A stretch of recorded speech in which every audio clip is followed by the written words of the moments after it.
ስፍራ ሰንበት ትምህርት የተማርኩበት ስፍራ የጥምቀት ትምህርት የተማርኩበት ስፍራ የተጠመቅኩበትም ቤተክርስቲያን ነው። በተለይ የማልረሳት የሰንበት ትምህርት አስተማሪ ነበረች። ካለሽም ገነት ለማ ካለሽ እግዚአብሔር ይባርክሽ። ዘመኔ ሙሉ የማስብሽ የማስታወስሽ የሰንበት ትምህርት አስተማሪ ነሽ። በአሁኑም ጊዜ ሰንበት ትምህርት የምታስተምሩ እግዚአብሔር ይባርካችሁ። ብዙውን ጊዜ የሥራችሁን ውጤት አትሰሙ አታውቁ ይሆናል። እኔ ግን ምስክር ነኝ። የሰንበት ትምህርት አስተማሪዎች ውጤት ነኝና ሰንበት ትምህርት ማስተማራችሁን ቀጥሉበት። እግዚአብሔር ይባርክላችኋል። በዚህም ስፍራ በሕይወቴ ውስጥ ትልቅ ተጽዕኖ ያደረጉ አንጋፋው ፓስተር ጥሩነህ እዚህ መካከላችን ስላለህ ደስ ብሎኛል። ሕይወቴን ቀርጸሃል። በሕይወቴ ውስጥ ትልቅ አስተዋጽኦ አለ። እግዚአብሔር ይባርክህ። እኔ ብቻ አይደለሁም፣ በጣም በብዙ የምንቆጠር ያንተ ተማሪዎች ተበታትነናል። ባለንበት ግን እናስብሃለን። ከሀገር ከወጣው በጣም ቆይቻለሁ። ወደ 40 ዓመት ይሆናል እና የምኖርበት አገር እንደገባሁ ያጋጠመኝን ነገር ልንገራችሁ። አሳዳጊ ወላጆቼ አስቀድመው ሄደው ነበርና እዛ በርከት ያለ ዓመት ኖረዋል። ስዊድን አገር ማለት ነው። እና ቤንዚን ለመቅዳት ሲፈልጉ ቤንዚን ጣቢያ ሄደው አንድ የብረት ሳጥን የሚመስል ነገር ወጋ ወጋ አድርገው ነካክተው ቤንዚን ቀድተው ይሄዳሉ። እንዲሁም ገንዘብ ለማውጣት ሲፈልጉ አንድ ግድግዳ ውስጥ የተሰካ ሳጥን ጋር ይሄዱና ሚነካኩት ነገር አለ።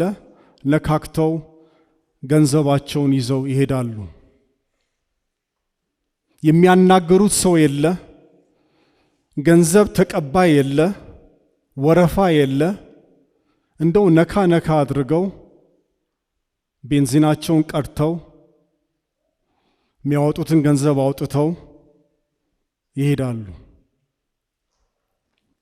የኔ የወጣት አእምሮ የልጅ አእምሮ በዛን ጊዜ በጣም ገረመኝ፣ ግራ ገባኝ። ምን አይነት አገር ነው አልኩኝ። ምን አይነት አገር ነው የመጣሁት? ስራ የሌለበት ልፋት የሌለበት እንደ አንዱ ነገር ጋር ጠጋ ብሎ ነካ ነካ አድርጎ ገንዘብ ይወጣል። ልፋት የሌለበት። ይህንኑ ጓደኞቼ እዚህ አዲስ አበባ ማቃቂ ላሉት ጓደኞቼ ደብዳቤ ጻፍኩላቸው። የመጣሁት ጉድ አገር ነው፣ ልፋት የለም፣ ወረፋ የለም፣ ድካም የለም፣ ስራ የለም አልኳቸው። ግን መኖር መልካም ነውና መኖር ብዙ ነገር ያስተምራል። አንድ ነገር እየተረዳው መጣሁ። ለካ ከዚህ ከመቅዳት በስተጀርባ ከገንዘብ ማውጣት በስተጀርባ ስራ የሚባል ነገር ለካ አለ። ልፋት የሚባል ነገር አለ። ድካም የሚባል ነገር አለ። እጅ ማቆሸሽ የሚባል ነገር ለካ አለ። ገንዘብ ከማውጣትና ቤንዚን ከመቅዳት ጀርባ የባንክ አካውንት አለ። ከባንክ አካውንት ጀርባ ደግሞ እንዳልኳችሁ ስራ አለ። ለካ እዛ ቆመው ነካ ነካ የሚያደርጉት ነገር ከአካውንታቸው ጋር እየተናበቡ ነው፣ እየተነጋገሩ ነው። መጠቀም የሚችሉት ደግሞ ያስገቡትን ብቻ ነው። ከዛ በላይ ማውጣት አይቻልም። የመጣሁት ለሰርግ ነው። ነገ ሰርግ አለ። ስለዚህ የአሁኑ መልእክቴም ከሰዓት በኋላ ማስተምሮም ትምህርት ከትዳር ጋር ላያይዞ ፈልጋለሁ። ከዚህ ምሳሌ ጋር ትዳርን በተመለከተ ብዙ ሰዎች የሚታለሉበት ሁለት ነገሮች አሉ። አንደኛው አንዴ ላግባ እንጂ ደስተኛ ሆናለሁ፣ ሁሉ ነገር ይስተካከላል፣ ችግሮች ሁሉ ይወገዳሉ፣ ፍላጎቶቼ ሁሉ ይሟላሉ፣ ላግባው እንጂ እንጋባ እንጂ ችግሮቻችን ይጠፋሉ የሚል የተሳሳተ እይታ አለ። ሌላው ደግሞ ከዚህ ጋር የተያዘ የተሳሳተ እይታ ትዳር ውስጥ የሚያስፈልገኝን ነገር ሁሉ አገኛለሁ፣ ደስታ፣ ሰላም፣ የስሜት እርካታ፣ መረጋጋት ትዳር ውስጥ አገኛለሁ። የዛሬው መልእክቴ ምናልባት ያላገባችሁ እንዳትታለሉ፣ እነዚህ ሁለቱም ትክክል አይደሉም። ትዳር ኤቲኤም ማሽን አይደለም። እደግመዋለሁ፣ ትዳር የኤቲኤም ማሽን አይደለም። እና የዛሬ መነሻ ጥቅሳችን ለባለ ትዳሮች መሪ ጥቅስ እንዲሆን፣ ገና ላላገባችሁም ደግሞ እንደዚሁ ለእናንተ መሪ ጥቅስ እንዲሆን አንድ የመጽሐፍ ቅዱስ ኮመን ሴንስ፣ እንዲያውም የዚህን ጥቅስ እውነትነት ለመረዳት ክርስቲያን መሆንም አያስፈልግም፣ አማኝ መሆን አያስፈልግም። የህይወት ህግ ነው፣ የኑሮ ህግ ነው። ቅድም የተነበበልን ጥቅስ ትዝ ይላችኋል? የት ነው የሚገኘው? በጣም አዳማጮች ናችሁ። ገላትያ ምዕራፍ 6 ቁጥር 7 እስከ 9 እንዲህ ይላል፣ አትታለሉ፣ አትሳሳቱ፣ ወይም ደግሞ በዘመናዊ ቋንቋው አትሸወዱ። ለምን? እግዚአብሔር አይዘበትበትም። ሰው የሚዘራውን ያንኑ ያጭዳል። ስጋዊ ምኞቱን ለማርካት የሚዘራ ከስጋ ጥፋትን ያጭዳል። መንፈስን ለማስደሰት የሚዘራ ግን ከመንፈስ የዘላለም ሕይወት ያጭዳል። በጎ ነገር ከማድረግ አንታክት። ተስፋ ካልቆረጥን፣ ለፍተን ከሰራን፣ የሚዘራውን ከዘራን ማለት ነው። ተስፋ ካልቆረጥን ጊዜው ሲደርስ መከሩን እናጭዳለን። ይህ ያልተከለሰ ያልተበረዘ የህይወት እውነታ የተፈጥሮ ህግ ነው። ሰው ሁሉ የዘራውን ያጭዳል። ቲማቲም ዘርቶ ቀይ ስር ያጨደ የለም። ሎሚ ተክሎ ብርቱካን አይመረትም። ካሮት ተዘርቶ ድንች አይታሰብም። የምታጭዱት የምትሰበስቡት የዘራችሁትን ነው። ያልተዘራ ደግሞ አይታጭድም። ምንም ያልዘራ ደግሞ አረም ያጭዳል። ስለዚህ ይህ ጥቅስ ምን ማለት ነው? አለመዝራት አይቻልም ማለት ነው። አለመዝራት አይቻልም። ዘራህም አልዘራህም የምታጭለው ነገር አለ። ስለዚህ ሰው መጠንቀቅ ያለበት መቼ ነው? በዘር ጊዜ ነው። ዘሩ ነው የምታጭለውን የሚወስነው። እና ዛሬ ትዳርን እንደ እርሻ በመስለው ደስ ይለኛል። ትዳር እንደ እርሻ ቦታ ነው። እርሻ ደግሞ ዘር የሚዘራበት፣ ምርት የሚመረትበት፣ ስራ፣ ልፋት፣ ድካም ያለበት፣ ጥንቃቄ የሚጠይቅ፣ ትዕግስት የሚጠይቅ ነገር ነው እርሻ። የእርሻ መሬት ዝም ብሎ ሳይዘጋጅ አይዘራበትም፣ ይዘጋጃል። መታረስ አለበት፣ መታረም አለበት፣ መለስለስ አለበት፣ ለዘር መመቸት አለበት። እንደዚሁም ፍሬያማ ትዳር ከቅድመ ዝግጅቱ ነው።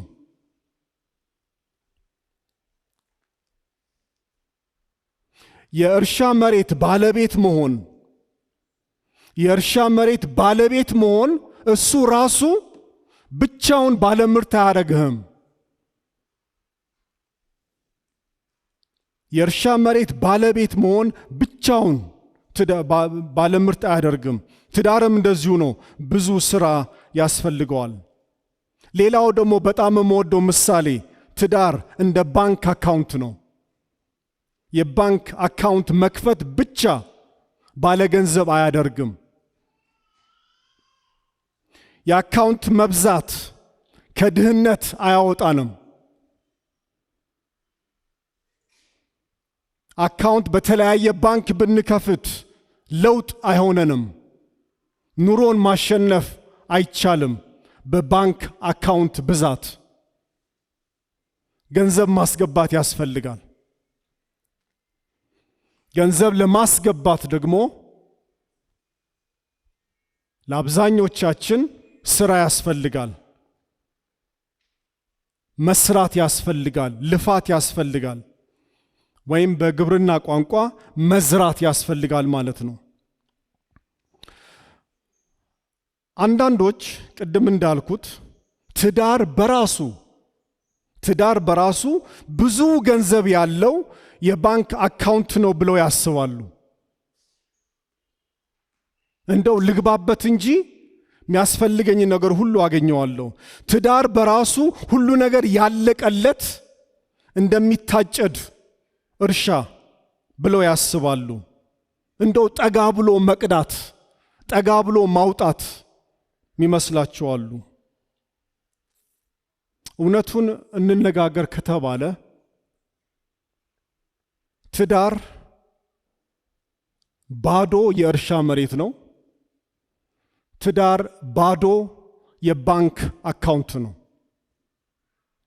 መጀመሪያ ላይ የምታዩት እንደው አለው ብላችሁ የገባችሁበት እንደው ለቅምሻ ነው፣ ለማስጎብኘት ነው እንጂ ትዳር ባዶ አካውንት ነው። ስለዚህ የገላትያን ምክርን የጳውሎስን ምክር ለገላትያ ሰዎች ምን አለ ሲጀምር?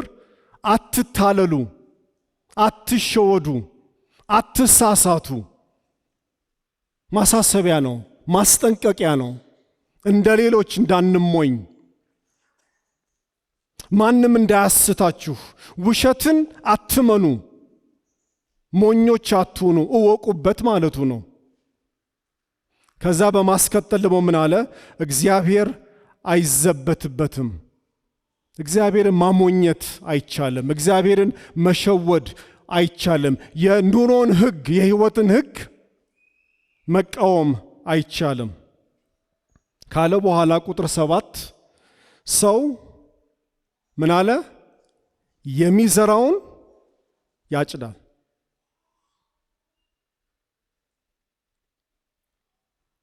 ልክ በእርሻ የተዘራው እንደሚታጨድ በትዳርም የዘራነውን ያንኑ እናጭዳለን። ፍቅር የዘራ ፍቅር ያጭዳል። ትዕግስትን የዘራ ትዕግስትን ያጭዳል። ራስ ወዳድነትን የዘራ ራስ ወዳድነትን ያጭዳል። አትደንግጡና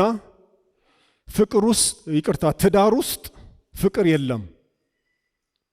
ደነገጣችሁ? ትዳር ውስጥ ፍቅር የለም። ፍቅር ያለው ሰዎች ውስጥ ነው። ሰዎች ናቸው ፍቅርን ይዘው ወደ ትዳር የሚገቡት እና ፍቅርን ለማውጣት፣ ፍቅርን ለማጨድ፣ ፍቅርን ለማግኘት፣ ፍቅርን ማስገባት፣ ፍቅርን መዝራት ያስፈልጋል። ትዳር ውስጥ መከባበር የለም። ትዳር ባዶ አካውንት ነው። መከባበር የለም ትዳር ውስጥ። መከባበር ያለው ሰዎች መካከል ነው። ሰዎች ናቸው የሚከባበሩት። ሰዎች ናቸው መከባበርን ይዘው ወደ ትዳር የሚገቡት። መከባበርን ለማግኘት ወይም መከበርን ለማግኘት፣ መከበርን ለማጨድ ማክበርን መዝራት ያስፈልጋል። ትዳር ብቻውን ፍላጎቶቻችን አያሟላም። ትዳር እጅ እግር የለውም። ፍላጎቶችን የሚያሟሉ እጅ እግር ያላቸው ሰዎች ናቸው። የራስን ፍላጎት ለማሟላት ያንን ለማጨድ የሌላውን ፍላጎት ማሟላት ይጠበቅብናል። ትዳር ውስጥ ሰላም የለም። ሰላምን ይዘው የሚገቡት ሰዎች ናቸው። ሰዎች መካከል ነው ሰላም ያለው። ሰላምን ለማውጣት፣ ሰላምን ለማጨድ፣ ሰላምን ለማግኘት ሰላምን ይዘሽ መግባት ያስፈልጋል። ሰላምን መዝራት ያስፈልጋል። ማውጣት የምንችለው ያስገባነውን ብቻ ነው። ስለዚህ ወገኖች አትሳቱ፣ አትታለሉ። ኩርፊያን እየዘሩ ሰላም አይታጨድም። ቁጣን እየዘሩ ትዕግስት ማጨድ ከንቱ ምኞት ነው። ክፉ ቃላትን እየዘሩ መከባበር አይታጨድም። ጥርጥርን እየዘሩ መተማመን እንዴት ይታሰባል? ንዴት እየዘሩ እንዴት ሰላምና ደስታን ለማጨድ ይታሰባል?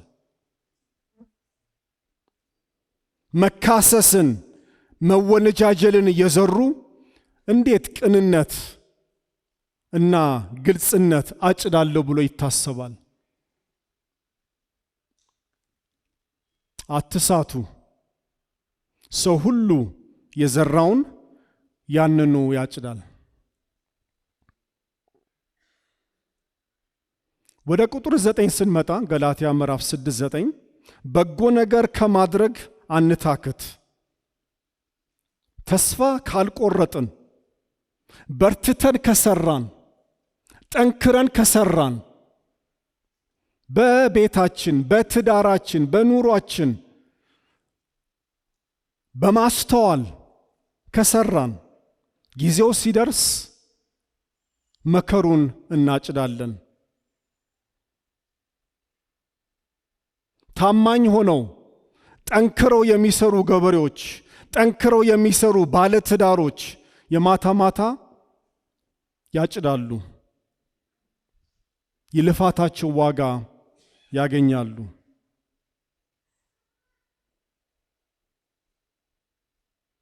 ድሮ ፓስተር ጥሩና እንዲያስተማረን ግጥም ነበረ። መነሻ አድርጌዋለሁ፣ ግን የራሴን ቃላት ደግሞ ጨምሬበታለሁ። ታላላቅ ሰዎች ታላቅ የሆኑት፣ ጠንካራ ትዳሮች ጠንካራ የሆኑት በአጋጣሚ አይደለም፣ በድንገት ተግተው ሰርተውበት ነው። ባልና ሚስት ተግተው የሰሩ እጃቸውን ለማቆሸሽ የሚበረቱ በረከታቸውን ያገኛሉ ከዋናው ከባለቤቱ። እንግዲህ ሰው ሁሉ የዘራውን ያጭዳል ካልኩ በኋላ አንድ መጨመር ያለብኝ ሐሳብ አለ። እንዴት ነው መልካም ዘር የሚዘራው? ምን በማድረግ ነው አካውንታችንን መሙላት የምንችለው? ምን ብናረግ ነው መልካም ነገር በኋላ ማጨድ የምንችለው? መልካሙ ዘር ምንድን ነው? በቤተሰብ በትዳር ውስጥ አንዳንድ ሐሳቦችን መጥቀስ ፈልጋለሁ። ያዕቆብ እንደሚመክረን ምናልባት ይሄ ትልቁና ዋነኛው ምክር ነው። ያዕቆብ ምዕራፍ 1 ቁጥር 19 እንደሚመክረን ሰው ሁሉ ለመስማት የፈጠነ ለመናገር የዘገየ፣ ፈጣሪም ይሄንን አውቆ 2 ጆሮ ሰጠን እና 1 አፍ። የበለጠ አዳምጡ ማለቱ ነው። የበለጠ አዳምጡ። አዳማጮች መሆን ከማስረዳት ይልቅ ለመረዳት መቸኮል። መሰለኝን ትታችሁ ምን ማለትህ ነው፣ ምን ማለትሽ ነው መባባል። ንግግራችሁ ለማሸነፍ ለማጥቃት ሳይሆን ለመገንባት አብሮ ለማደግ። ሌላው ሐሳብ ጳውሎስ እንደሚመክረን በፊልጵስዩስ ምዕራፍ 2 ቁጥር 3 ሌሎች ከናንተ እንደሚሻሉ በትህትና ቁጠሩ እንጂ በራስ ወዳድነት ምኞት ወይም ከንቱ ውዳሴ ለማግኘት አንዳች አታድርጉ። አንዳችሁ ሌሎችን የሚጠቅመውን እንጂ ራሳችሁን የሚጠቅመውን ብቻ አትመልከቱ። በክርስቶስ ኢየሱስ የነበረው የአስተሳሰብ በእናንተም ዘንድ ይሁን። ይህ ነው አካውንት ማሳደግ ወይም መልካም ዘር መዝራት። ሌሎች ከናንተ እንደሚሻሉ መቁጠር፣ በትህትና መመላለስ፣ ራስ ወዳድነትን ትቶ ከንቱ ውዳሴን ትቶ ሌሎችን የሚገነባ ሌሎችን የሚጠቅም ማድረግ። የራስን ፍላጎት ከማሟላት የሌላውን ፍላጎት ማሟላት። የምታደርጉት ጥቅም ፈልጋችሁ ሳይሆን በቅንነት መደረግ ስላለበት ከእኔነት ሐሳብ እኛ ብላችሁ ማሰብ፣ የእኛ ጊዜ የጋራ ጊዜ መፍጠር። ሶስተኛው መመክራችሁ ምክር ኤፌሶን ምዕራፍ 4 እንደሚመክረን ኤፌሶን 4:31 መራራነትን ሁሉ ቁጣና ንዴትን ጭቅጭቅና ስድብን ከማንኛውም ክፋት ጋር ከናንተ ዘንድ አስወግዱ። እግዚአብሔር በክርስቶስ ኢየሱስ ይቅር እንዳላችሁ እናንተም ይቅር ተባባሉ። እርስ በርሳችሁ ቸሮችና ሩሮች ሁኑ። ቤታችሁ የክርክር ቤት አይሁን፣ የትብብር ቤት፣ የስምምነት ቤት፣ የውይይት ቤት ይሁን። ቤታችሁ የተቀናቃኞች ወይም የተፎካካሪ ቤት አይሁን። ቤታችሁ የአንድ ቡድን፣ አንድ ቲም፣ አንድ አካል፣ አንድ ዓላማ ያለው ይሁን። ይቅርታን ለመስጠት፣ ለመቀበል፣ ለመጠየቅ፣ ለማድረግም ፈጣኖች ሁኑ። እደግመዋለሁ። ይቅርታን ለመስጠት፣ ለመቀበል፣ ለመጠየቅ፣ ለማድረግም ፈጣኖች መሆን። ይህ ነው አካውንቱን የሚያሳድገው። መልካም ዘር ይህ ነው።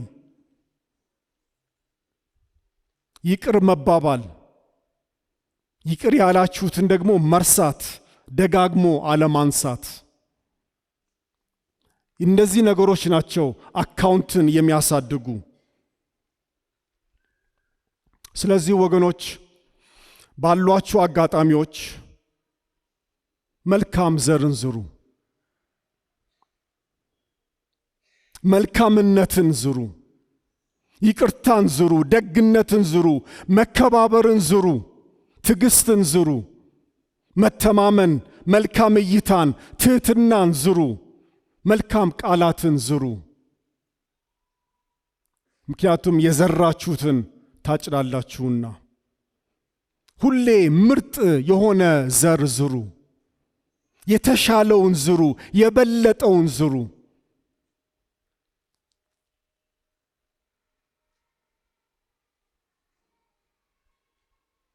በጎ ነገር ከማድረግ አንታክት ወገኖች፣ አንሰልች። ልክ እንደ ገበሬ ትዕግስት እንደሚያስፈልገው ገና ሳይሆን ነው የሚዘራው፣ ይበቅላል በማለት ገና እጁ ብዙ ነገር ሳይኖር ይበቅላል በማለት ይዘራል። በትዕግስት ይጠብቃል። ከገበሬው የምንማረው ብዙ ነገር አለ። በጎ ነገር ከማድረግ አንታክት። ውጤቱን ዛሬ አናየው ይሆናል። አንሰልች፣ ተስፋ እንቁረጥ። ጊዜው ሲደርስ ግን መከሩ እናጭዳለን። እዚህ መካከል ያላችሁ ባለ ትዳሮች ተስፋ አትቁረጡ። የሚከብደው አሁን ያላችሁበት ሁኔታ ይከብድ ይሆናል። እኔ ግን አምናለሁ ቃሉን ስለማምን ጊዜው ሲደርስ መልካም ነገር ታጭዳላችሁ። ያዕቆብ ምን አለ? ያዕቆብ ምዕራፍ 5 ቁጥር 7 እንግዲህ ወንድሞች ሆይ ጌታ እስኪመጣ ድረስ ታገሱ። አሁን ደግሞ የገበሬ ምሳሌ ሊጠቀም ነው። ገበሬ መሬቱ መልካምን ፍሬ እስከሚሰጥ ድረስ እንዴት እንደሚታገስ የፊተኛውና የኋለኛውን ዝናብ እንዴት እንደሚጠብቅ አስተውሉ። እናንተም እንዲሁ ታገሱ፣ ልባችሁን አጽኑ። ምክንያቱም ምንድን ነው? የጌታ መምጫ ተቃርቧል። የጌታ መምጫ ስለተቃረበ ወዲያ ወዲህ የምንልበት ምንም ምክንያት የለም። የተሰጠንን በታማኝነት በተለይም ደግሞ ትዳራችንን፣ ቤተሰባችንን በታማኝነትና በትዕግስት መዝራት ያለብንን ነገር እንዘራለን።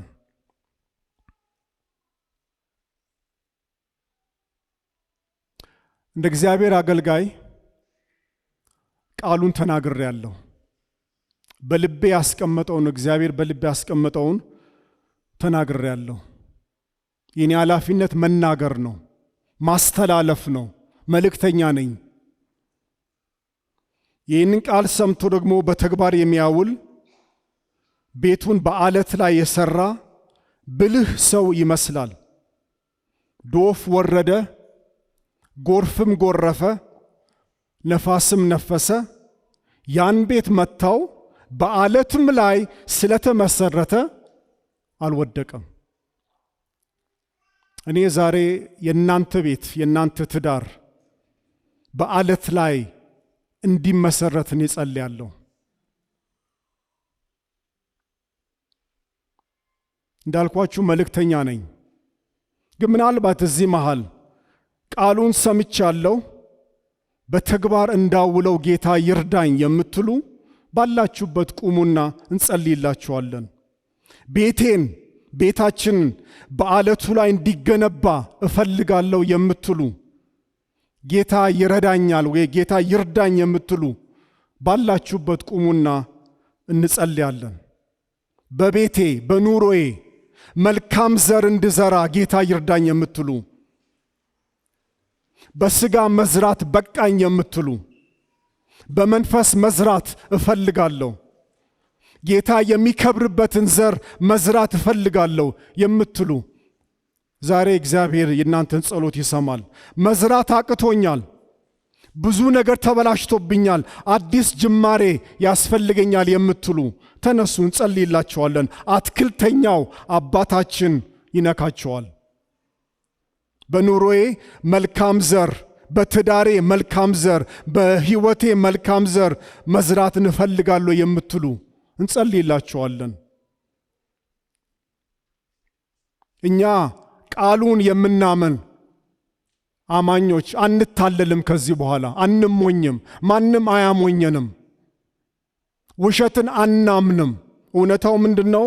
ሰው የዘራውን ያንኑ ያጭዳል። እኔ ጸልያለሁ ዛሬ እግዚአብሔር ባላችሁ ኃላፊነት ባለትዳርም ሆናችሁ አልሆናችሁ ገና ለማግባት የምታስቡ ውሸትን አትመኑ፣ መልካም ዘርን እንድትዘሩ እንጸልያለን። ምክንያቱም መልካም ዘር የዘራ ነው መልካም ነገር የሚያጭድ። እንጸልይ።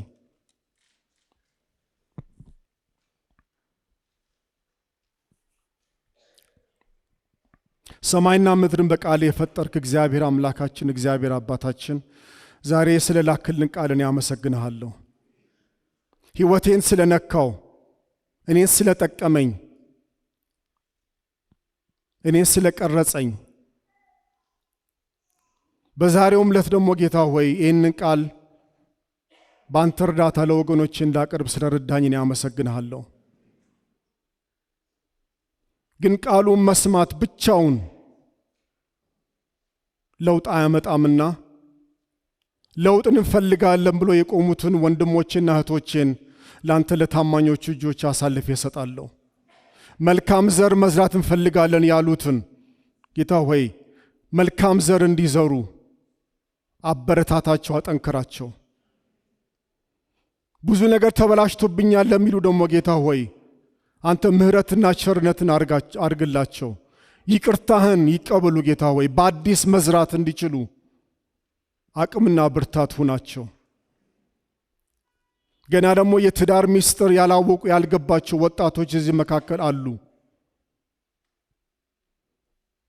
ምን ማድረግ እንደሚገባቸው፣ እንዴት ማሰብ እንደሚገባቸው፣ መልካም ዘር እንዴት እንደሚዘራ የኔ ጌታ ታስተምራቸው ታሳያቸው ዘንድ እኔ ጸልያለሁ።